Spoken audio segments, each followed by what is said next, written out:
tag team champions, unfortunately, and we're going to see proof of it in just a moment. Again, interference and certainly lack of a fair deal, in my opinion. That's right, Gordon. If I were to stand out here and ask you what this Freebird team is all about, I think it's supposed to be that one man can Freebird every night, that you can slip in an extra man. That way it benefits them and not knowing who you wrestle. But it seems that there's another meaning for Freebird, and that's Stan and myself having to wrestle 3 against 2, and I think you got a piece of VTR that explains that better than I can say it, really. Exactly, and of course we have a very special announcement coming up right after we've seen this regarding Robert Fuller and Stan Frazier and the Freebirds. We'll tell you about that right now, though. Let's go back to the Omni and to this match that we're talking about, and I think you'll see full well what Robert Fuller is talking about at this particular time regarding the Tag Team Championship.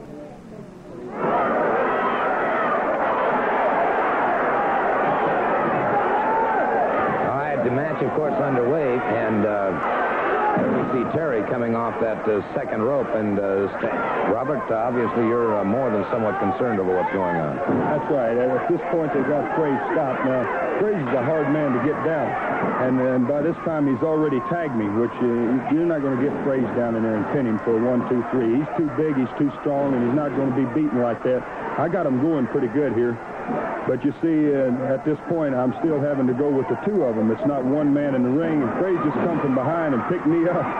And, boy, I love that shot right there. I gave him 2 real good kicks. I got that Buddy Roberts over there right in the face with a nice smash, and I just came right in and tried to put a stretch on him, but I saw Michael Hayes up on the other side, and I just eased over there and gave him a good shot and moved right in for a roll-up. Now, Frazier's on the other side. He's got Terry Gordy, the other Freebird, cornered, and you see Michael Hayes right there, just as a glimpse out of the corner of your eye. He was in the ring. He clotheslined me right off the top when I was looking back at the referee, trying to decide where he was instead of counting the man's shoulders down. The referee was trying to get Frazier off of, as you see over here in the other corner, off of Terry. At the same time, there was interference in there, 3 against 2. Now, we've had this.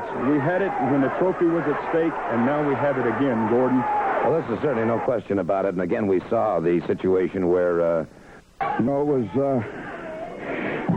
very dissatisfying, I think, to both of us, more so than just myself or him. Yeah, I'll tell you what, let's do. Let's take a look at the match that we're talking about, of course. Mr. Saito going up against Mr. Wrestling number 2. There was each man had put up $5,000.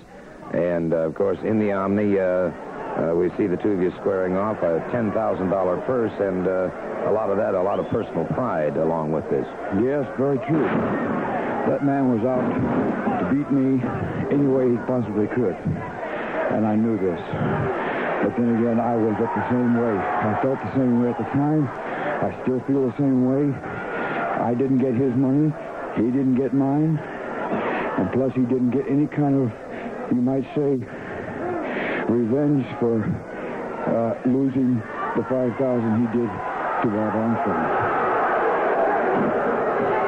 Double chop here to either side of the head, of course, has you in trouble here. And this is the thing, of course, where he is so extremely dangerous, having been so well schooled in the Oriental methods of wrestling. Let me tell you something, Gordon. This man is an extremely powerful individual. I'm not selling him short, not by a long shot. Here you have the sleeper on you, and of course, you realize full well the desperate straits that you were in, and you're battling, trying to get over to the ring. Well, the one thing about a sleeper that all wrestlers should learn is keep your cool, because a sleeper is a very devastating hold, and once it is fully applied, it becomes very difficult to get out of. And if you don't keep your cool, you'll find yourself blacked out real quick. Here he caught you with a chop coming off the ropes. Of course, you were able to move away from that before the pinning combination. Again, he catches you coming off those ropes. You thought you had him for a backdrop, but again, you power out before the count of 3. Gordon, this man was shooting everything he had at me. I knew it. I expected it. But I fully primed myself and prepared myself for the absolute worst from this man.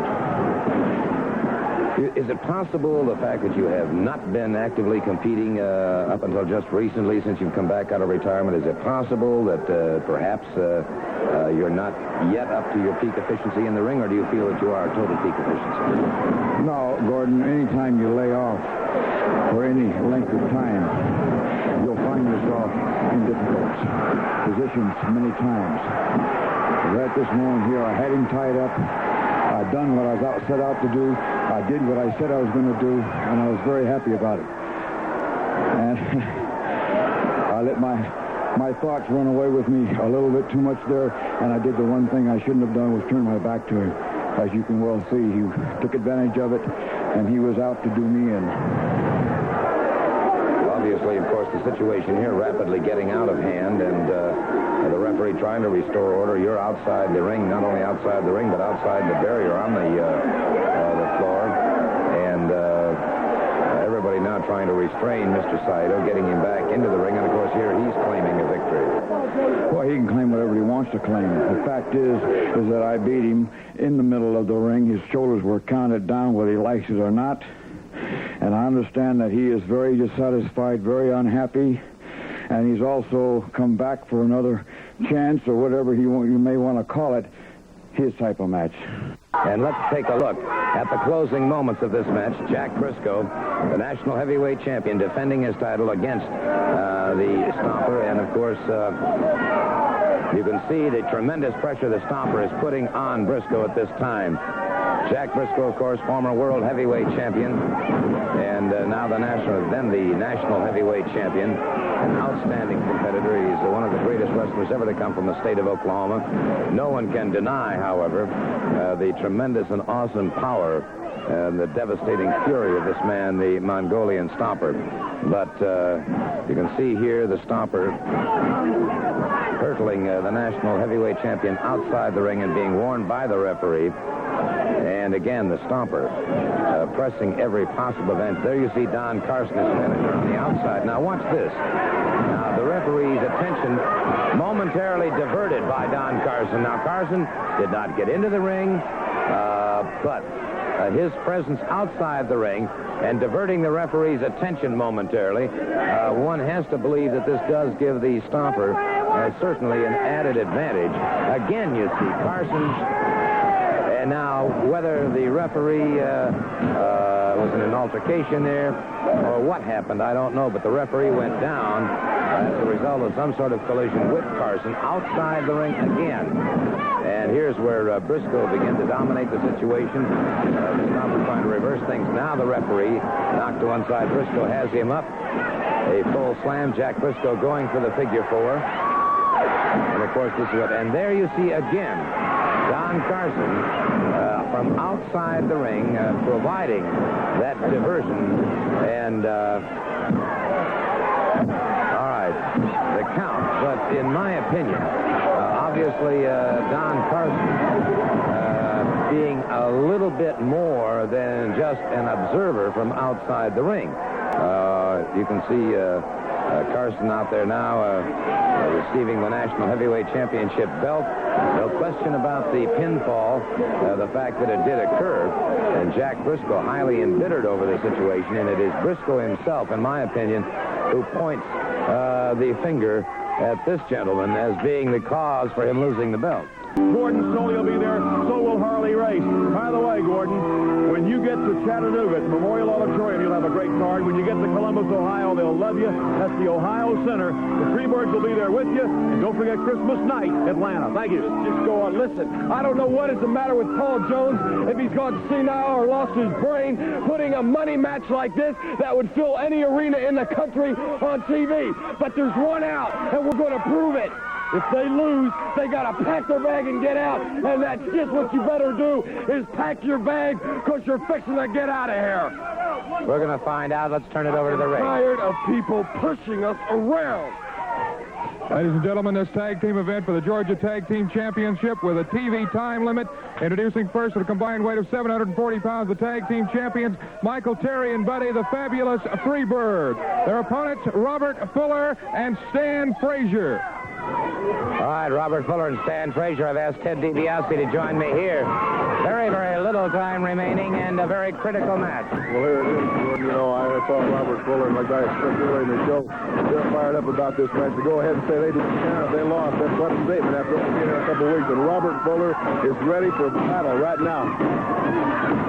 And Fuller now taking a lot of punishment. Terry tags up with Buddy, and so the Freebirds trying to dominate.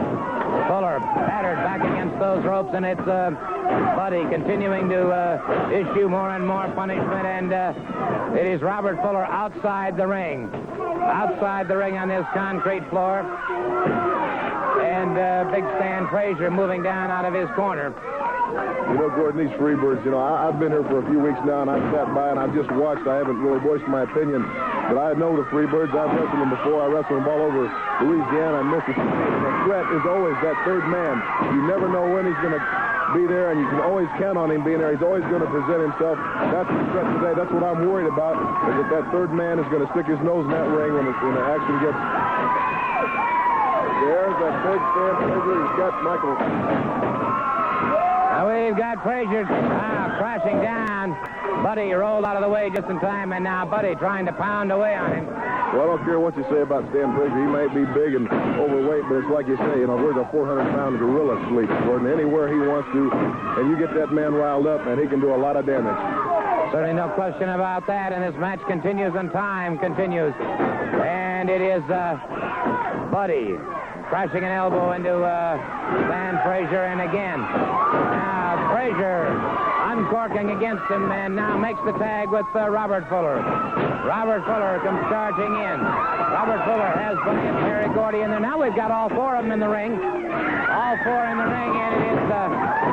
Anything can happen now, Gordon. All four of them. That referee's got a hard job trying to control a match like this. Of course, the Freebirds wanting to keep the titles, and there's Michael Hayes. He's got the Fuller leg lock. That's what I was talking about. You always got... Gordon, I said I wanted to help him out, and I'm going to right now. Robert Fuller had him in the Fuller leg lock, and our time is rapidly disappearing here. Ted DiBiase has charged the ring after Michael Hayes. And wait a second, here comes Kevin Sullivan. Everybody charging in there. Our time is gone. Thank you. I want to congratulate my boys on their 40 years with the both of them together. They got 30 years of obvious, solid wrestling knowledge. The way, Michael, the way you pinned that man just now, you were fantastic. It was nothing, thank you.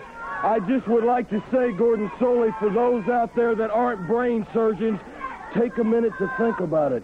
That was not an elimination tag.